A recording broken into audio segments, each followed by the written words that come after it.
नमस्कार, स्वागत है आपका। आप देख रहे हैं तेज इंडिया लाइव न्यूज और मैं हूं आपके साथ आदेश कुमार। आइए आपको दिखाते हैं दिन भर की कुछ खास छोटी और बड़ी खबरें तेज इंडिया लाइव न्यूज के साथ।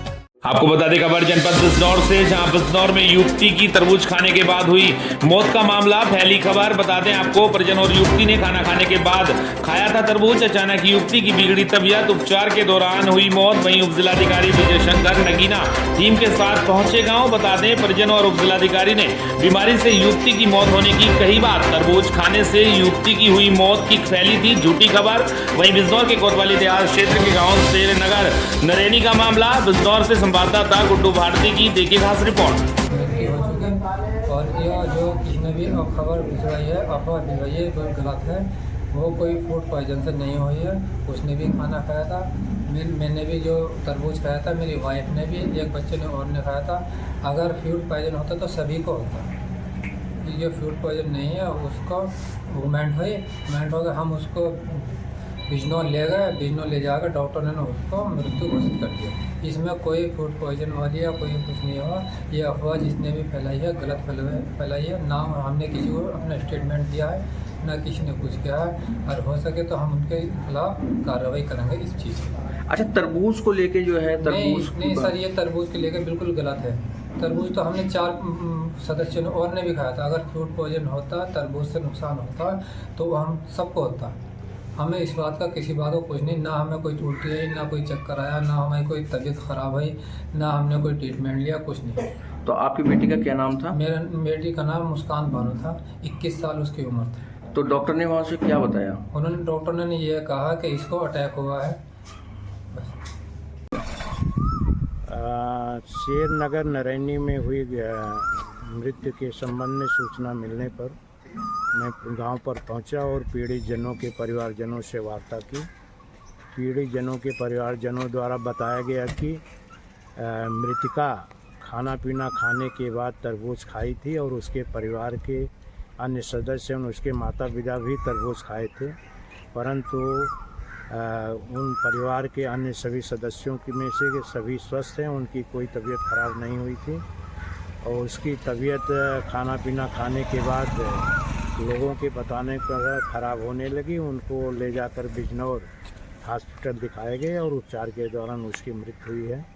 लोगों के कथनानुसार तरबूज खाने से उसकी मृत्यु नहीं हुई है, बीमारी के कारण उसकी मृत्यु।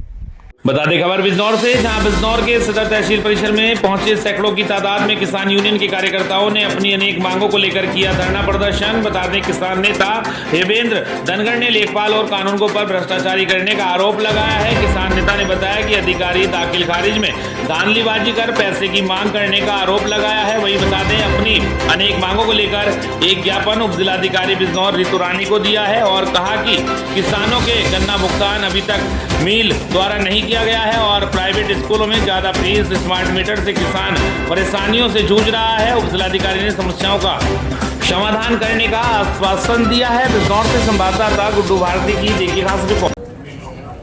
अध्यक्ष जी, आज बिजनौर तहसील परिसर में आपने धरना प्रदर्शन किया है, इसके बारे में बताएं। मैं भारतीय किसान यूनियन प्रधान से जिलाध्यक्ष हेमेंद्र सिंह धनखड़। ये हमारी आज मासिक मीटिंग थी और मासिक मीटिंग में जो कुछ तहसील का भ्रष्टाचार, अधिकारियों का, पटवारियों का, कानूनगों का दाखिल खारिज में ये धांधलेबाजी करते हैं, पैसे मांगते हैं। भाई जब ज़मीन खरीदी हो तो उसके बाद अब तुम पैसे किस बात के ले रहे हैं, परसेंटेज तुम्हें क्या मतलब इससे? तो इसी उसमें थी स्मार्ट मीटर, मतलब किसानों की समस्याओं को लेकर ही आज हमारी यहाँ मासिक मीटिंग थी। हर महीने होती है। एसडीएम साहब को ज्ञापन सौंपा है, क्या मांगे? उसमें मांगे हमारी यही थी कि भाई किसान को है परेशान ना किया जाए, उसको दाखिल खारिज में कोई दिक्कत ना पड़ो, बिलाई मिल का गन्ना पेमेंट होना चाहिए। और स्कूलों में जो प्राइवेटों में जो एक्स्ट्रा फी ली जा रही है हर साल बिल्डिंग का क्या मतलब है? तो इसमें ही हमने माननीय मुख्यमंत्री जी के लिए एसडीएम द्वारा ज्ञापन दिया हमने। बता दें खबर बिजनौर से, जहां बिजनौर के सहानपुर क्षेत्र में उस समय अफरा तफरी का माहौल बन गया जब सहानपुर पुलिस चौकी से महज 200 से 300 मीटर की दूरी पर गाय के अवशेष मिलने की सूचना सामने आई। सूचना मिलते ही क्षेत्र में तनाव का माहौल पैदा हो गया। बताया जा रहा है कि अमरोहा निवासी अनुज नामक युवक जो पैदल केदारनाथ यात्रा पर जा रहे थे, सहानपुर पुलिस चौकी के पास कुछ देर के लिए रुके। इसी दौरान उन्हें आसपास से तेज दुर्गंध महसूस हुई। जब उन्होंने मौके पर जाकर देखा तो वहां कथित रूप से गाय के अवशेष पड़े मिले। इसके बाद अनुज ने तुरंत बजरंग दल के कार्यकर्ताओं को सूचना दी। सूचना मिलते ही सहानपुर के बजरंग दल कार्यकर्ता मौके पर पहुंच गए और पुलिस को मामले की जानकारी दी। वहीं सूचना मिलते ही डायल 112 पुलिस मौके पर पहुंची और मामले की गंभीरता को देखते हुए उच्च अधिकारियों को अवगत कराया गया। बता दें थोड़ी ही देर में नजीबाबाद क्षेत्राधिकारी कोतवाल नजीबाबाद सहित भारी पुलिस बल मौके पर पहुंच गया। पुलिस ने मौके से अवशेषों को एकत्रित कर जांच के लिए सैंपल भेज दिए हैं। पुलिस अधिकारियों द्वारा जांच रिपोर्ट आने में लगभग एक सप्ताह का समय लगने की बात कही गई है। वहीं बजरंग दल कार्यकर्ताओं ने नाराजगी जताते हुए कहा कि 24 से 36 घंटे के भीतर आरोपियों के खिलाफ कार्रवाई होनी चाहिए। कार्यकर्ताओं का कहना है कि यदि गो हत्या हुई है तो दोषियों को कड़ी से कड़ी सजा मिलनी चाहिए। अब देखना होगा कि पुलिस इस मामले में कितनी जल्दी जांच पूरी कर आरोपियों तक पहुंच पाती है। नजीबाबाद से संवाददाता राकेश कुमार की देखिए खास रिपोर्ट। क्या नाम है आपका? मेरा नाम अनुज है। कहाँ आप किस पद पर हैं और किस संगठन से? गौ माता की सेवा करता हूँ और मैं अमरोहा से केदारनाथ और चार धाम की गौ माता सम्मान के लिए पद यात्रा कर रहा हूँ, और जिससे कि मैं इकल्ला यात्रा कर रहा हूँ अपनी गाय माता को सम्मान दिलाने के लिए। तो आज क्या घटना घटी है? आज ये घटना घटी है, मैं सुबह नजीबाबाद से 1 किलोमीटर आगे एक मील पड़ता है, गन्ना मील के पास में सहानपुर में, तो मैं वहाँ पे विश्राम करने के लिए रुका तो मुझे वहाँ पे स्मेल आई और स्मेल मैंने देखा तो उधर वो कुत्ते कुछ खा रहे थे। तो मैं देखने गया, कभी कुछ भी छोटा मोटा जानवर हो तो मैं दवा देता हूँ रास्ते में मुझे मिलता है तो देखा तो वो हमारे गाय माता के कुछ आभूषण मिले थे कटे हुए, शीश अलग पड़ा था उनका और खाल अलग पड़ी थी, उसको कुत्ते बहुत बेरामी से खा रहे थे। तो अब आपने क्या पुलिस को सूचना दी? तो मैंने 112 नंबर को डायल किया था तो वो तुरंत मौके पे पहुंची। पुलिस तुरंत आ गई मौके पर? हाँ, मौके पे पुलिस आती। उसके बाद फिर हमारे कार्यकर्ता भी आ गए बजरंग दल से, तो मुझे बहुत अच्छा लगा। लेकिन इन पे ऐसी कार्रवाई करनी चाहिए जिन्होंने भी ये काम किया है, जैसा हमारी गाय माता के साथ इन्होंने बेरहमी से जुल्म किया है, इनके साथ इससे ज़्यादा बदतर होना चाहिए। अब आपकी क्या मांग है? पुलिस से क्या मांग है? यही मांग है, प्रशासन हमसे 1 हफ्ते के लिए कह रहा है, एक काम 1 हफ्ते के लिए नहीं, प्रशासन से मेरी विनती है 1 से 2 दिन के अंदर अंदर ये काम हो जाना चाहिए, जिससे कि इन मानसिकता लोगों के लिए सबक मिले, ऐसा कार्य आगे को ना करें। अभिषेक त्यागी। आप किस पद पर हैं और किस दल से आप? बजरंग दल जिला सुरक्षा प्रमुख बिजनौर। ये आज जो सहानपुर के चौकी के आसपास घटना घटी, क्या घटी है? आज सहानपुर चौकी से लगभग 200 मीटर की दूरी पर बॉक्सी के अवशेष प्राप्त हुए हैं। हमारे भाई अमरोहा से केदारनाथ जी के लिए पैदल यात्रा कर रहे थे, वे आराम करने के लिए बैठे तो उन्हें बदबू महसूस हुई। उन्होंने जाकर के देखा तो वहाँ 2 गाय के अवशेष पड़े हुए थे। अवशेष देखने के बाद में उन्होंने पुलिस को सूचना करी, किसी तरह बजरंग दल के कार्यकर्ताओं के नंबर निकालकर उनको सूचना करी। बजरंग दल के कार्यकर्ताओं ने घटनास्थल पर पहुंचकर शासन प्रशासन को बुलाकर बॉक्सी के जो अवशेष थे उन्हें सैंपल के लिए भिजवाया गया। और बजरंग दल की मांग है कि 24 से 48 घंटे के अंदर गोकसों पर कार्रवाई की जाए, अन्यथा की स्थिति में बजरंग दल पूर्ण रूप से आंदोलन करने के लिए बाध्य रहेगा, जिसका पूर्ण जिम्मेदारी शासन और प्रशासन की रहेगी। चलिए, धन्यवाद। आपको बता दें बड़ी खबर उत्तर प्रदेश के जनपद मुजफ्फरनगर से, जहां मुजफ्फरनगर के रतनपुरी में मदरसे के कारी पर लगा नाबालिग से यौन शोषण का आरोप, पोक्सो में केस दर्ज, आरोपी को भेजा गया जेल। बता दें रतनपुरी मुजफ्फरनगर थाना रतनपुरी क्षेत्र के फलवाड़ा स्थित एक मदरसे में तालीम ले रहे 13 वर्षीय नाबालिग के साथ यौन शोषण का मामला सामने आया है। वहीं पुलिस के अनुसार मदरसे में शिक्षण कार्य करने वाले आरोपी तालिब को गिरफ्तार कर लिया गया है। आरोपी के खिलाफ पोक्सो एक्ट में बीएनएस की सुसंगत धाराओं में मुकदमा दर्ज कर न्यायालय के समक्ष पेश कर जेल भेज दिया गया है। बता दें सीओ बुढ़ाना थाना अध्यक्ष रतनपुरी के नेतृत्व में हुई कार्रवाई में पुलिस ने पीड़ित का मेडिकल परीक्षण कराया। मामले की विवेचना जारी है। मुजफ्फरनगर से संवाददाता सत्येंद्र कुमार की देखिए खास रिपोर्ट। थाना रतनपुरी की ग्राम धनवाड़ा के निवासी समजीद ने थाना रतनपुरी पर एक प्रार्थना दिया कि मेरा नाबालिग बेटा 13 वर्षीय के साथ गांव के ही एक कारी मोहम्मद तालिब ने उसके साथ कुकर्म किया है। इस संबंध में थाना रतनपुरी पर सुसंगत धाराओं में पंजीकृत किया गया है। आज उस कारी मोहम्मद तालिब को पुलिस द्वारा गिरफ्तार किया गया है। गिरफ्तार कर उसको जेल भेजकर विधिक आवश्यक कार्रवाई की जा रही है। बता दें खबर उत्तर प्रदेश के जनपद मैनपुरी से, जहां फर्जी दस्तावेजों के सहारे पट्टे की जमीन पर कब्जे का लगा आरोप। पीड़ित ने जिलाधिकारी से लगाई न्याय की गुहार। बता दें तहसील किस्ती क्षेत्र के उदयपुर गांव स्थित पट्टे की भूमि को लेकर एक बार फिर विवाद गहरा गया है। इटावा निवासी सूरजभान पुत्र उद्दल सिंह ने जिलाधिकारी मैनपुरी को शिकायती पत्र देकर आरोप लगाया है कि फर्जी दस्तावेज तैयार कर उनकी बेनामे की जमीन पर अवैध कब्जा कराया गया है, जबकि मामला आयुक्त आगरा मंडल आगरा के न्यायालय में विचाराधीन है। बता दें पीड़ित सूरजभान के अनुसार उनके पिता उद्दल सिंह ने यशोदा देवी पत्नी गंगाराम से काटर संख्या 373, 360 व 550 की भूमि का विधिवत बैनामा कराया था, जिसका दाखिल खारिज भी राजस्व अभिलेखों में हो चुका है। यह भूमि मूल रूप से कटोरी देवी पत्नी नाथुराम को पट्टे पर आवंटित हुई थी। कटोरी देवी की मृत्यु के बाद विरासत के आधार पर पहले उनके पुत्र महावीर और बाद में महावीर की बहन यशोदा देवी के नाम भूमि दर्ज हुई थी। शिकायतकर्ता का आरोप है कि गांव की ही श्रीदेवी पत्नी नथु ने फर्जी तरीके से स्वयं को भूमि का वास्तविक पट्टा धारक बताकर दावा पेश किया है। उन्होंने कहा कि वर्ष 1990 में जब पट्टा आवंटित हुआ था उस समय कथित श्रीदेवी नाबालिग थी और उसके नाम पर कोई पुराना रिकॉर्ड भी उपलब्ध नहीं हुआ है। वहीं आरोप है कि राजस्व अभिलेखों में छेड़छाड़ कर अधिकारियों को गुमराह किया गया है। वहीं सूरजभान ने आरोप लगाया कि 7 मई 2026 को तहसीलदार किस्नी और लेखपाल पुलिस बल के साथ मौके पर पहुंचे और उनकी बेनामे की जमीन पर विपक्षी पक्ष को कब्जा दिला दिया, जबकि मामला अभी आयुक्त न्यायालय में लंबित है। पीड़ित ने जिलाधिकारी से पूरे प्रकरण की निष्पक्ष जांच कराकर दोषियों के खिलाफ कानूनी कार्रवाई किए जाने की मांग की है। मैनपुरी से संवाददाता प्रवीण कश्यप की देखिए खास रिपोर्ट। मैंने ये जमीन खरीदी थी, ये मैंने उद्दल सिंह के नाम कराई थी। कटोरी देवी 1990 में पट्टा मिला था। उसके बाद वो जमीन उनकी कटोरी देवी खत्म होने के पश्चात उनके पुत्र के नाम पहुंची। पुत्र के बाद खत्म होने के बाद उनकी पत्नी के नाम पहुंची। पत्नी खत्म होने के बाद ये जमीन उनके इकलौती बहन यशोदा थी, उनके नाम पहुंची। यशोदा देवी से मैंने ये बैनामा करवाया था जी। इस पर एक मेरे गांव की कटोरी देवी पत्नी नाथुराम जाति धोबी बनकर इस जमीन को मुकदमा किया। इस पर करके तहसीलदार साहब के यहाँ से किस्नी से और एसडीएम साहब के यहाँ से ऑर्डर करा लिया, जमीन अपने नाम करा ली। इस पर मैंने जब यहाँ नहीं न्याय मिला तो मैंने आगरा रिवीजन किया। रिवीजन में मुकदमा विचाराधीन है। उसके बाद मैंने कल ये लेखपाल तहसीलदार पुलिस बल के साथ गए और इस पर वो फर्जी कटोरी देवी को कब्जा दिलाया। इसलिए मैंने कटोरी देवी का सही नाम क्या है उनका? कटोरी देवी का उनका नाम श्रीदेवी है, फर्जी जो है श्रीदेवी है। कटोरी देवी बनकर उन्होंने ये जमीन का नाम अपने नाम करा लिया। जिलाधिकारी कार्यालय आए हैं, मिले थे, मुलाकात हुई कि नहीं?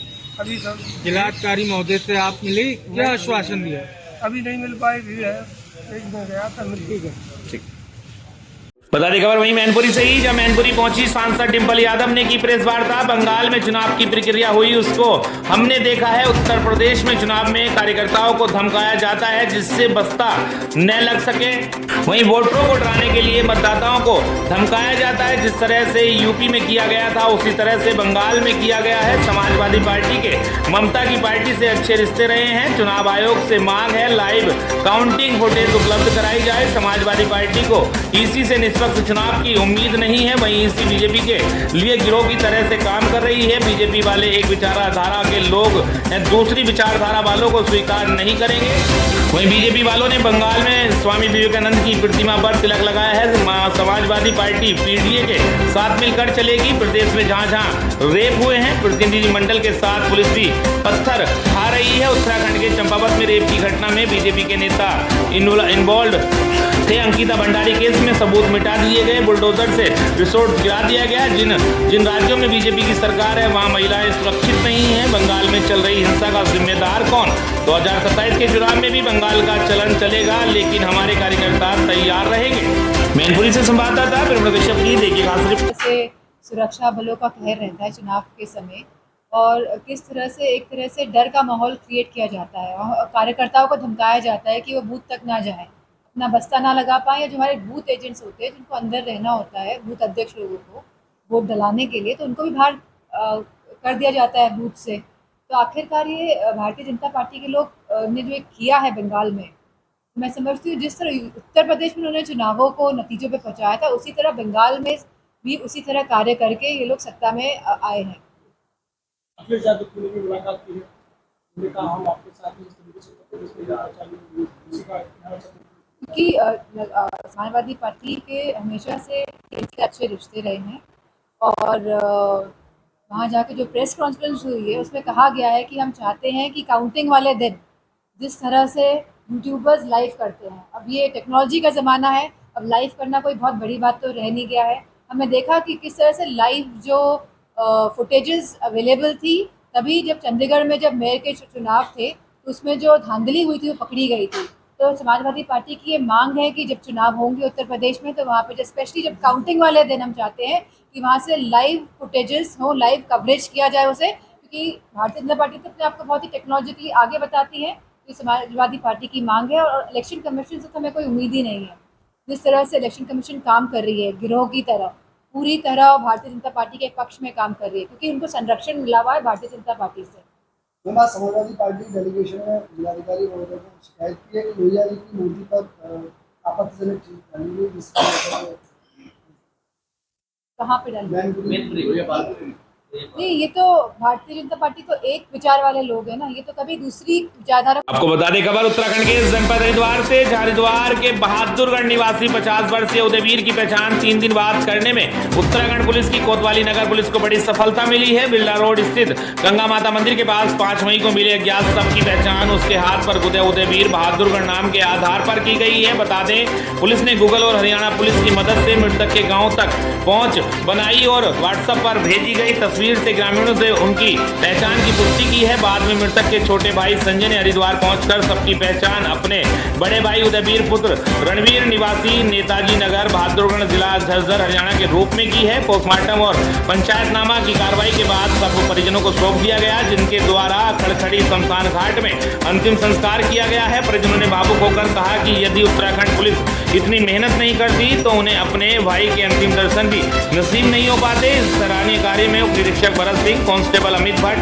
परविंदर सिंह और वीरेंद्र सिंह की महत्वपूर्ण भूमिका रही। हरिद्वार से संवाददाता राहुल चौहान की देखी खास। मेरा नाम सोनू है जी, पिता का नाम रणवीर सिंह है जी। मैं बहादुरगढ़ निवासी हूँ, हरियाणा से बिलोंग करता हूँ जी, डिस्ट्रिक्ट झज्जर से। एक हमारे भैया थे उदयवीर सिंह, जो मेरे से बड़े थे, 35 साल से लापता थे जी। हमने उनको ढूंढने का बहुत ही प्रयास किया, लेकिन हम उम्मीद छोड़ चुके थे। कल दिनांक 7 तारीख में हरिद्वार पुलिस द्वारा फ़ोन आया कि आपका जी, कल दिनांक हरिद्वार पुलिस के द्वारा फ़ोन आया कि उदयवीर नाम का व्यक्ति, जो कि मेरा बड़े भैया थे, उनके आने पर मैं इधर आया, देखा तो शिनाख्त की धीरे धीरे बोलना, बड़े भैया का उदयवीर नाम लिखा हुआ था बहादुर। कल दिनांक 7 तारीख में हरिद्वार पुलिस द्वारा फ़ोन आया कि एक व्यक्ति है जिसके हाथ पर उदय नाम लिखा हुआ है, बहादुर हरियाणा, जो कि 35 साल से हमारे भैया लापता थे। तो पुलिस द्वारा फ़ोटो भेजा गया, मैंने पहचान करी, इस द्वारा मैं हरिद्वार आया। हरिद्वार पुलिस ने उनके अंतिम संस्कार में मेरी बहुत ही सहायता की है, इसलिए मैं उत्तराखंड पुलिस, हरिद्वार पुलिस का बहुत बहुत आभारी हूँ।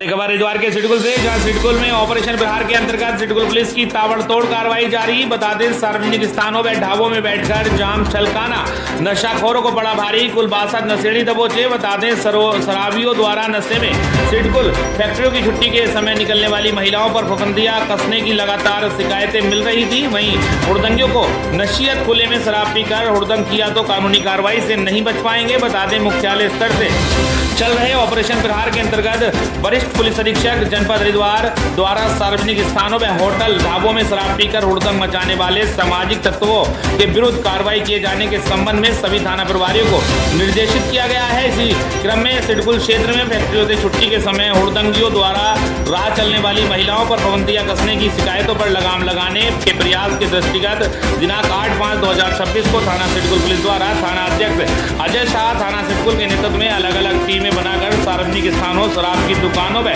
सड़क किनारे शराब पीकर हुड़दंग मचाने वाले अलग अलग जगहों से कुल 62 व्यक्तियों को पकड़कर उनके विरुद्ध 81 पुलिस एक्ट के अंतर्गत चालानी कार्रवाई की गई है। वहीं 15,500 संयोजन शुल्क भी वसूला गया है। सभी लोगों को भविष्य के लिए भी चेतावनी दी गई है, कोई भी सार्वजनिक स्थान पर न तो शराब पिलाएगा और न ही पिएगा। पुलिस टीम द्वारा कार्रवाई आगे भी जारी रहेगी। सिडकुल से संवाददाता अंकुर चौहान की देखिए खास रिपोर्ट। बता दें खबर राजस्थान के कोटपुतली बहरौड़ जिले से, जहां 38,000 सुरक्षा सखियों के सारथी रवि कुमार महिला सुरक्षा से नशा मुक्ति तक चला रहे मुहिम। बता दें पापटा कोटपुतली के रवि कुमार युवाओं के लिए मिसाल बन गए हैं। पिछले एक दशक से सड़क से सदन तक सक्रिय रवि कुमार ने सुरक्षा सखी एरिया कोऑर्डिनेटर के रूप में राजस्थान में 38,000 से ज्यादा महिलाओं को अभियान से जोड़ा है। वहीं रवि कुमार गांव-गांव, ढाणी-ढाणी जाकर महिलाओं को आत्मरक्षा, कानूनी अधिकार और हेल्पलाइन की जानकारी दे रहे हैं। वहीं पुलिस प्रशासन के साथ मिलकर 500 से ज्यादा मामलों में पीड़ित महिलाओं को त्वरित न्याय दिला चुके हैं। सड़क हादसों में घायलों को अस्पताल पहुंचाना हो या आपदा में राहत कार्य, रवि कुमार हमेशा आगे रहते हैं। नशा छोड़ो जिंदगी जोड़ो अभियान के तहत रवि कुमार ने 500 से ज्यादा गाँव में चौपाल लगाकर 3,000 युवाओं को नशे से बाहर निकाला है। स्कूल कॉलेज में मोबाइल नहीं, मैदान चुनो का संदेश देकर डिजिटल नशे के खिलाफ भी मुहिम चला रहे हैं। वहीं बेटी बचाओ बेटी पढ़ाओ, स्वच्छ भारत और जल संरक्षण जैसी सरकारी योजनाओं को भी सोशल मीडिया से लेकर जमीन तक पहुंचा रहे हैं। राजस्थान सरकार और पुलिस मुख्यालय के साथ मिलकर काम कर रहे हैं। रवि कुमार आज पूरे प्रदेश के युवाओं के लिए प्रेरणा है। राजस्थान के कोटपुतली बहरौड़ जिले से संवाददाता अजय शर्मा की देखिए खास रिपोर्ट। आज का जो कार्यक्रम का उद्देश्य है वो किस उद्देश्य को लेकर है, उससे पहले सम्मानित थाना SHO साहब, सरपंच साहब और स्थानीय गांव के गणमान्य और बाकी उपस्थित यहाँ पर माता शक्ति, सबसे पहले हमें अपने अधिकार के साथ साथ जिम्मेदारियों के प्रति भी जागरूक होना ज़रूरी है। ऐसे ही चाहे वो बच्चों के मामले हो चाहे बच्चों के मामले हो, उसमें भी बहुत जागरूकता ज़रूरी है। आज देख रहे हैं आप माहौल, एक को लेके आते हैं और दो चले जाते हैं। वो कहीं ना कहीं जिम्मेदारी भूल रहे हैं ना हम, और फिर वही लोग आप लोगों को भूल जाते हैं, आपके बच्चे, कि हम आपको जानते नहीं, आप कौन हो। बताओ, आपने जन्म देने वाले भी आप ही हो, उसे पालने वाले भी आप ही हो, और वही आपको कोर्ट कचहरी में सबके सामने इनकार कर देते हैं कि हम आपको जानते नहीं। तो कहीं ना कहीं हमारी जो पहले की परिस्थिति थी, पहले के जो बड़े बुजुर्ग लोग थे, उनमें डर था, तो कोई भी गलत रास्ते पे नहीं जाता था। पहले पुलिस के थाने भी नहीं हुआ करते थे, पंच पटेल हुआ करते थे, मामले रुक जाते थे। पहले पुरुषों की चलती थी तो तरीका भी था, वो परिवार के साथ साथ रिश्तेदारों को लेके चलते थे। और अब महिलाओं की चलने लगी है, जब से क्या कर रहे हैं, रिश्तेदारों को पहले लेके चलते हैं, परिवार को भूल गए। तो ये रिश्ते टूटने के कंगार पे होते कि नहीं होते? चाहे वो भाई को छूटना दो या किसी को, पहले परिवार और उसके बाद रिश्तेदार। ये नहीं कहते हैं कि परिवार को भूल छोड़ के रिश्तेदार को लाओ या रिश्तेदार को मत लाओ, मगर दोनों को एक साथ लेके चलो। थाना कचहरी में जाना बुरा नहीं है, मगर वहाँ वास्तविक तौर पे वही मामले जाने चाहिए जहाँ लगे। आज बताओ, डोले पे लड़ाई हो जाती है जी, और काउंसलिंग जानते नहीं कोई, और आपस में मर जाते हैं जी। और फिर उसे रोकने की वजह है ना, 3-3, 5-5 साल वो मामले चले जाते हैं। तो वो तो थे पारिवारिक मैटर। सुरक्षा के प्रति भी जागरूक होना जरूरी है। आप कहीं भी जाएं, आप परिवार को बता के जाए, और जहाँ लगे आप पीड़ित हो या आपकी बच्ची के साथ गलत हो रहा है या बच्चों के साथ गलत हो रहा है, तो उन्हें इतना सक्षम बनाओ कि वो आपको गलत होने पे सूचना दे सके। मगर वो चले जाते हैं ना जी, तो फिर आपको ही जिम्मेदार ठहराते हैं और खुद नहीं मानते, फिर आप लोग करते हैं ऐसे। बाकी की इन चीज़ों को लेकर कानून से मेरे से भी ज़्यादा जानकारी मैं सीआई साहब से आग्रह करूंगा कि वो सुरक्षा के माध्यम से 2 बार